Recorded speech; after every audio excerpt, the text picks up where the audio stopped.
من الأحوال مقتحمي ما إن مدحت محمدا بمقالتي ولكن مدحت مقالتي بمحمدي مشتاق آفتاب جمال محمد ما بندے محمد و آل محمد مارا چہ اختلاف غلامی مصطفیٰ ما کم تری غلام بلال محمد بے حد و بے حساب درودن نذرانے بارگاہ بے کس بنا فخر موجودات وجہ کائنات جناب محمد مصطفیٰ احمد مجتبیٰ علیہ التحیت والثناء فخر رسول مولائے کل ہادی سبل اللہ کا دل بر کونین کا سرور ساقی کوثر شافی محشر برتر بالا قدر انبیاء کا افسر رحمت دو عالم صلی اللہ علیہ وسلم کی بارگاہ بے کس بنا کے اندر محبتوں عقیدتوں کے گجرے پیش کرنے کی سعادت حاصل کرنے کے بعد ہم اس کریم کی بارگاہ میں سجدہ شکر پیش کرتے ہیں کہ جس کریم نے ہمارے لیے یہ لمحہ پسند فرمایا اور ہمیں مل بیٹھ کر اپنے ایک ذی وقار مسلمان بھائی کے دکھ میں شریک ہوئے اور اپنے خوبصورت برفدار اور بھائی جو اپنی حقیقی منزل کو پہنچ گئے ان کی وہاں درجات کی بلندی اور خوشیوں کے لیے اللہ کے حضور اپنی درخواست پیش کر رہے ہیں۔ کریم مالک، تیری حکمتیں اور تیرے معاملات جس طرح تو چاہتا ہے سو تیری حکمتوں کے سامنے انسان کوئی چارہ جوئی کارگر نہیں، لیکن ہم تیری تمام حکمتوں کے سامنے سر بسجود ہیں، اس لیے کہ تو نے ہمیں یہ حکم فرمایا ہے کہ میری ہر حکمت پر جب تو صبر کے خوبصورت زیور سے خود کو مزین و آراستہ کر لے گا تو میرے بڑے احسانات کا مستحق ٹھہرے گا۔ میں نے قرآن کریم کی جس آیت کو بطور عنوان تلاوت کرنے کی سعادت حاصل کی، خالق و مالک نے اپنی قدرتوں کو یوں ذکر کیا کہ الذی خلق الموت، وہ قادر مطلق وہ ذات ہے جس نے موت کو پیدا فرمایا۔ الذی خلق الموت والحیات لیبلوکم، اور اس نے حیات کو پیدا کیا۔ موت کا ذکر پہلے ہوا اور حیات کا ذکر بعد میں ہوا۔ فرمایا یہ دونوں طاقتوں کا پیدا کرنے کا مقصد کیا ہے؟ فرمایا لیبلوکم ایکم احسن عملا، تاکہ آپ کو آزمایا جائے کہ آپ زندگی جب آپ کو میسر ہو تو احسن عمل آپ کو کیسے نصیب ہوتے ہیں۔ ہم نے سنا ہے کہ جب انسان کو احسن عمل نصیب ہو جاتے ہیں تو رب کائنات عمر جاوداں عطا کر دیتا ہے، ایسی پاکیزہ اور ایسی خوبصورت زندگی عطا کر دیتا ہے جس زندگی کا حسن و جمال ہم شاید ذکر نہ کر سکتے ہیں نہ اس کو سمجھ سکتے ہیں، لیکن اس رب کائنات نے فرمایا کہ ہم خوبصورت زندگی گزارنے والے کو، تابعداری کی زندگی گزارنے والے کو ہم پھر عمر جاوداں نصیب کر دیتے ہیں۔ تو ہمارے سامنے وہ خوبصورت ہستیاں یقیناً ہمارے مشاہدات میں موجود ہیں، جن ہستیوں کو اللہ تعالیٰ اپنی خوف و خشیت عطا کر دیتا ہے۔ اللہ تعالیٰ جن ہستیوں کو اپنی خوف و خشیت عطا کرتا ہے تو ان کی زندگیاں کیسے مطمئن ہوتی ہیں۔ زمانے کی یہ تند و تیز آندیاں ان کے قدم استقامت کو کسی جنبش سے دوچار نہیں کر پاتی، وہ استقامت انہیں نصیب ہو جاتی ہے کہ پھر وہ رشک ملائکہ ہوتے ہیں، وہ پھر ان کے اٹھے ہوئے ہاتھ جو ہیں اللہ کی بارگاہ میں بڑی پذیرائی رکھتے ہیں، جیسا کہ ہم جانتے ہیں جن کو اللہ تعالیٰ نے اپنا دوست کہا ہے۔ تو وہ کون لوگ ہوتے ہیں؟ ہماری ہی صفوں میں وہ لوگ ہوتے ہیں جنہوں نے اپنی زندگیوں کو تمام معاشرتی آندھیوں سے اور تند و تیز ہواؤں سے جب اپنے آپ کو محفوظ کر لیتے ہیں اور رات کی خلوتوں کے اندر اپنے رب کے حضور گڑ گڑا کر اس کی رضا اور اس کی جستجو کے لیے جب وہ کوشاں ہوتے ہیں تو میرے آقا کریم علیہ السلام نے فرمایا لا یزال عبدی یتقرب الی بالنوافل حتی احببتہ، فرمایا میرا بندہ جب نفلی عبادت کی کثرت کرتا ہے تو وہ لمحہ آتا ہے حتی احببتہ، میں اس کے ساتھ پیار کرنے لگ جاتا ہوں۔ فَإِذَا أَحْبَبْتُهُ، فرمایا جب میں رب اس سے پیار کرنے لگ جاتا ہوں تو پھر کیا صلہ کیا ہوتا ہے؟ فَكُنْتُ سَمْعُ الَّذِي يَسْمَعُ بِهِ، فرمایا پھر میں اسے اپنی سماعتوں کا مظہر بنا دیتا ہوں،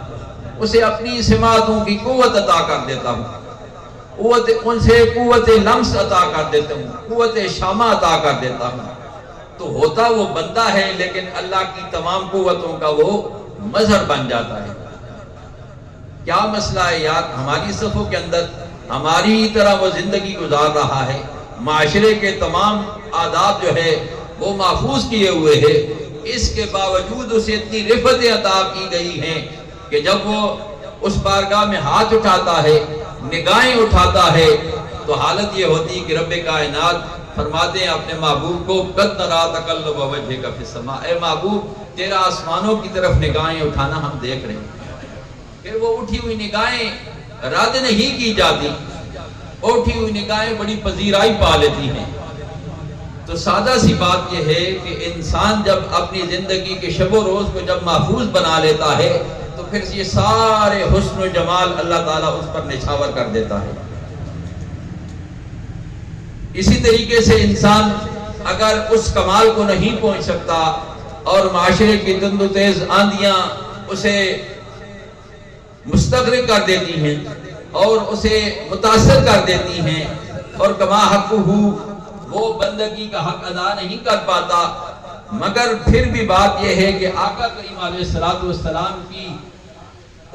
امتی ہونے کے ناطے اس نسبت کا صدقہ اللہ تعالیٰ پھر بھی اسے اپنے بڑے انعام اکرام کا اسے سزاوار و حقدار ٹھہرا دیتا ہے۔ میرے آقا کریم علیہ السلام نے فرمایا ان اللہ یرفع درجۃ للعبد الصالح فی الجنت فیقول یا رب انا لی فیقول باستغفار ولدک لک، قیامت کے دن اللہ تعالیٰ مرد مومن کو جب اتنی عزتیں عطا کرے گا، اتنی رفعتیں عطا کرے گا، اتنے انعام اکرام سے نوازے گا تو عرض کرے گا انا لی، اے رب کائنات یہ مجھ پر آج جو اتنے احسانات کیے جا رہے ہیں، یہ مجھے اتنے انعام اکرام سے نوازا جا رہا ہے، اتنا مجھے پروٹوکول دیا جا رہا ہے، آقا کریم علیہ السلام کی زلفوں کا سایہ نصیب ہو گیا ہے،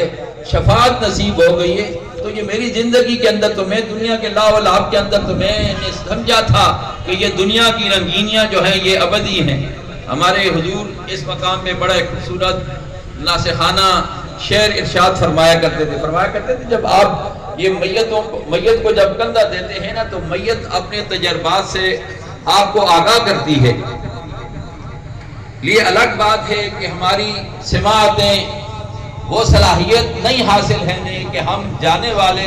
کے تجربات سے ہم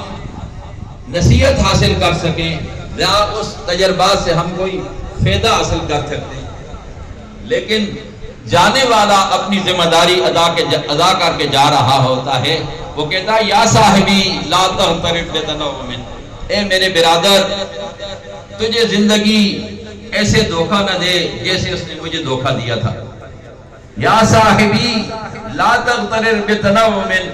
والعمر ينفد والنعیم یزول، اس عمر نے ختم ہو جانا ہے جیسے آج میری عمر مکمل ہو گئی، ختم ہو گئی، والنعیم یزول، اور یہ نعمتیں جتنی بھی ہیں یہ زوال پذیر ہو جائیں گی، یہ تجھ سے دور کر دی جائیں گی، یہ اوجل ہو جائیں گی، ممکن ہے کہ تیرے لیے وبال جام بھی بن سکتی ہیں۔ فرماتے ہیں والعمر ينفد والنعیم یزول فاذا حملت الى القبور جنازۃ،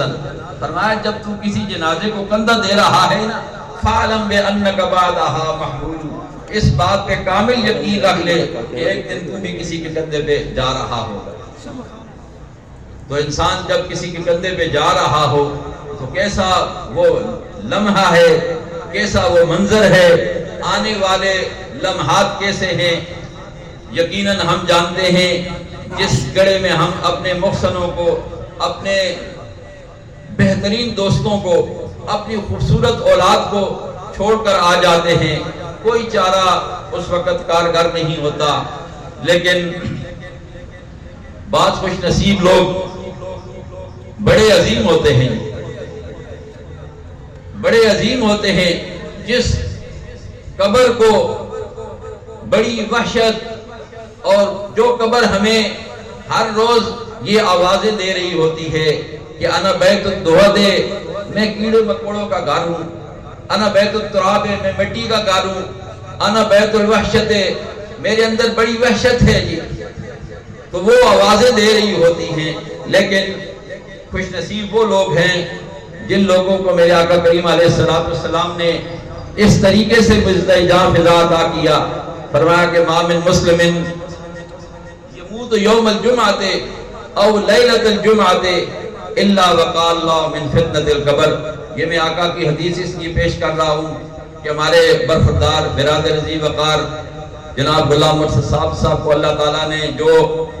اپنی بارگاہ کا پروانہ جب بھیجا تو وہ جمعے کا خوبصورت دن تھا جی۔ پروانہ جب اپنی ملاقات کا بھیجا گیا تو جمعے کے دن کا انتخاب کیا گیا، اور میرے آقا کریم علیہ السلام نے فرمایا جمعے کا دن کا انتخاب اور اس کی اہمیت اور اس کی ممتاز حیثیت وہ ایسے ہے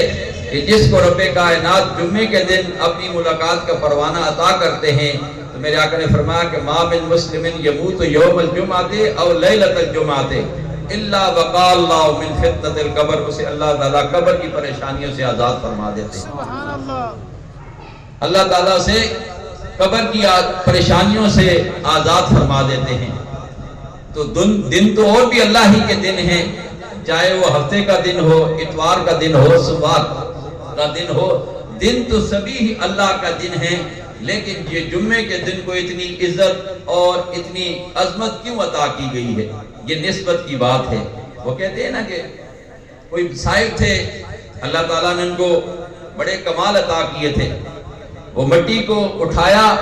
اور مٹی سے خوشبو آ رہی تھی، مٹی سے خوشبو آ رہی تھی، تو انہیں بڑی حیرت ہوئی اور انہوں نے مٹی سے پوچھا ہے مٹی تجھ سے یہ خوشبو کیسے آ رہی ہے؟ تو اللہ تعالیٰ نے مٹی کو زبان عطا کی، تو فرمایا گفتہ من گلے ناچیز بودم، فرمایا گفتہ من گلے ناچیز بودم، فرمایا میں کچھ بھی نہیں ہوں، میں تو مٹی ہوں، فرمایا میں بھی مٹی ہوں، دیگر مٹی کی طرح میں بھی مٹی ہوں۔ تو فرمایا پھر یہ تیری انفرادیت اور ممتاز حیثیت خوشبو کا جو معاملہ ہے یہ کیا ہے؟ تو کہتی ہے کہ ولیکن مدت باغل نشستم، فرمایا ہاں میرا کوئی کمال نہیں ہے، ہاں مجھے کچھ لمحے پھول کے ساتھ گزارنے کا موقع مل گیا ہے، اور اس کی نسبت سے میرے اندر یہ خوشبو سرایت کر گئی ہے۔ آج جو خوشبو تو دیکھ رہا ہے میرے اندر، یہ میرا کمال نہیں ہے، یہ پھول کا کمال ہے جس کی مجھے نشست نصیب ہوئی ہے، اور اس کی ایک نشست کا صدقہ آج مجھے تو خوشبو دیکھ رہا ہے۔ فرمایا گفتہ من گلے ناچیز بودم ولیکن مدت باگل نشستم، جمال ہم نشین در من اثر کردم وگرنا من ہما حاکم کے ہستم، فرمایا ورنہ تو میں وہ مٹی ہوں جو کہ مٹی ہوں، مگر یہ خوشبو کا جو معاملہ ہے، یہ خوشبو کا معاملہ پھول کی نشست کا معاملہ ہے۔ تو اسی طریقے سے یہ نشست جو ہے، یہ نشست بعض اوقات بڑی قیمتی ہو جاتی ہے۔ فرماتے ہیں نا یک زمانہ، اصل میں بات یہ ہے، ہمارے انتہائی محترم جناب حارث صاحب جو بہت بڑے صدمے سے دوچار ہوئے، اللہ تعالیٰ کی حکمتوں کے سامنے انہوں نے کمال صبر کا مظاہرہ کیا ہے، کمال صبر کا جناب مظاہرہ کیا ہے۔ جوان اولاد کی جدائی انتہائی مشکل ہے، لیکن انسان یہی خوبصورتی، حسن، خوبصورت نشستوں کی بدولت نصیب ہوا کہ انسان اللہ تعالیٰ کے ہر فیصلے کو بہترین حکمتوں کا نتیجہ سمجھتے ہوئے انسان سرنگوں ہو جاتا ہے۔ ان کو خوبصورت اللہ کے مقبول بندے سے کمال محبت، عقیدت اور نشست نصیب رہی ہے۔ انہوں نے دیکھا ہے کہ وہ خوبصورت ہستیاں جن کو اللہ تعالیٰ اپنی بارگاہ کا عرفان عطا کر دیتا ہے، اپنی بارگاہ کا قرب عطا فرما دیتا ہے، اپنا عرفان عطا کر دیتا ہے، تو پھر ان ہستیوں کی زندگی کا کیا رنگ ہوتا ہے؟ تو جو لوگ ان کو دیکھ بھی لیتے ہیں، اللہ تعالیٰ ان کی زندگی کے اندر کمال رنگ پیدا کر دیتا ہے۔ تو یہ نشست، یہ جو ہم اللہ کے مقبول بندوں کے ساتھ قرب حاصل کرتے ہیں، اور ہمیں اس کی تعلیم دی گئی ہے تو اس کے کیا معنی ہیں اور کیا مطالب ہیں جی؟ تو فرمایا کہ میرے آقا کریم علیہ السلام نے فرمایا ہم القوم لا یشقا جلیسہم، اللہ کے مقبول بندوں کے پاس بیٹھنے والے بد نصیب نہیں ہو سکتے، اللہ تعالیٰ ان کو خوش نصیب بنا دیتا ہے۔ آقا کریم علیہ السلام نے یہ سند عطا کی ہے، فرمایا ہم القوم لا یشقا جلیسہم، اللہ کے مقبول بندوں کے پاس بیٹھنے اس لیے کہا جاتا ہے کہ یک زمانہ صحبت با اولیاء بہترت 7 سال اطاعت بیریا۔ یار اگر تو 100 سال عبادت کرے ریاکاری سے پاک، خالصتاً اللہ کی رضا کے لیے عبادت کرے، لیکن اس کے بجائے آپ کو ایک کمال نشست کسی مرد کامل کی نصیب ہو جاتی ہے تو وہ